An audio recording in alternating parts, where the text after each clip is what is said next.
We're now going to discuss how to find the maximum and minimum values of a surface function. So let's assume that this is some arbitrary surface function, and what we're going to be calculating are the maximum values, and actually we'll call these local maximums. They may not be the ultimate maximum point over the entire surface, but also we'll be looking at local minimums. So any of these low points here would be called local minimums or relative minimums. Notice you can have more than one local minimum point and more than one local maximum point. When we talk about the definition of a local maximum, we say that the surface has a maximum at a domain element. This is a two-dimensional domain element in the floor. If the function evaluated at that domain element is bigger than any other function value in a small neighborhood near our domain element AB. And similarly, we would say that the function has a local minimum at that domain element AB if that function evaluated at AB is smaller than any other output value near our domain element. And when we talk about what is that maximum value or what is that minimum value, the output or the range element is the maximum or is the minimum.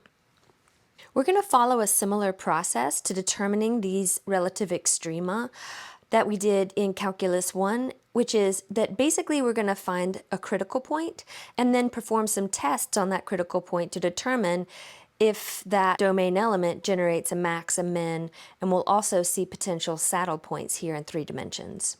So our domain element is a critical point if it can be plugged into the first partial of the surface function with respect to x and the first partial of the surface function with respect to y, and both of those have an output that is 0. AB would also be a critical point if plugging that domain element into those first partials, it causes that derivative not to exist. So basically, if we slice our surface with a constant x-plane, let's say x is equal to a, we get an intersection curve with the surface where the first partial with respect to y would have an output of 0, meaning that the slope of this tangent line is equal to 0, which is the same thing as saying that that first partial with respect to y is equal to 0. If we take that surface function and we slice it with a constant y-plane and get an intersection curve with the surface, and the slope of that tangent line is also 0, meaning that the first partial with respect to x is 0,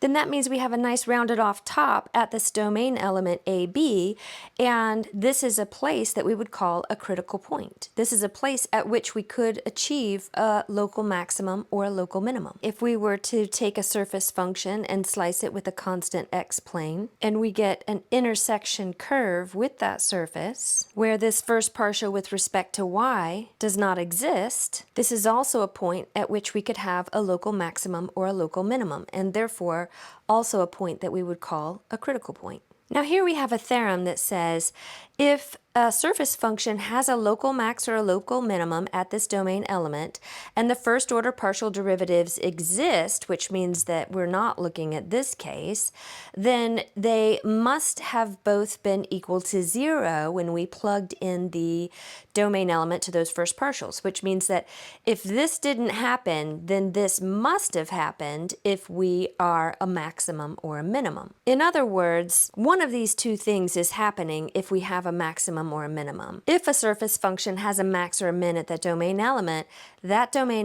must have been a critical point. So the process that we're going to use to find relative extrema is to first find the critical points, and then second, we're going to plug those critical points into the Calc 3 version of the second derivative test. We saw a second derivative test in Calc 1, so let's introduce the second derivative test for Calc 3. We define the value d to be determined by taking our domain element AB and plugging it into the second partial derivative evaluated with respect to x twice, the second partial derivative evaluated with respect to y twice, and then the second partial derivative evaluated first with respect to x and then with respect to y, and then subtract that quantity squared from the product of the first two.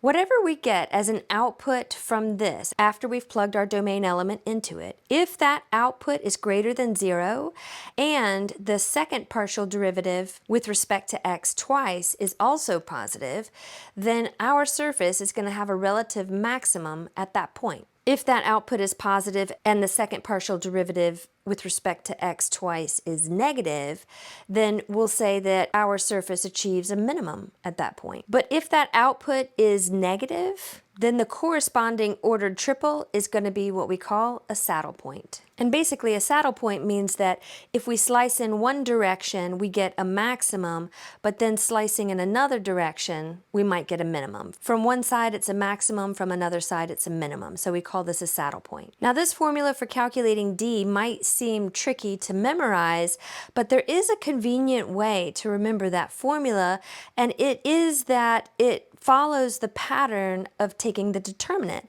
If we were to have the main diagonal of a matrix that are fxx and fyy, and the minor diagonal is fxy, both of them, and we calculate the determinant of this, we'll see it's fxx times fyy, and then from that we subtract fxy times fxy, or fxy quantity squared. So again, back up here in our process, we first find the critical points. And to use the Calc 3 version of that second derivative test, we'll need to calculate the value of D, which again is fxx fyy minus fxy quantity squared. Of course, this would need to be evaluated at that critical point. Essentially, we would be evaluating this function at our critical point. And depending what we get out of this, that tells us whether we have a maximum, a minimum, or a saddle point.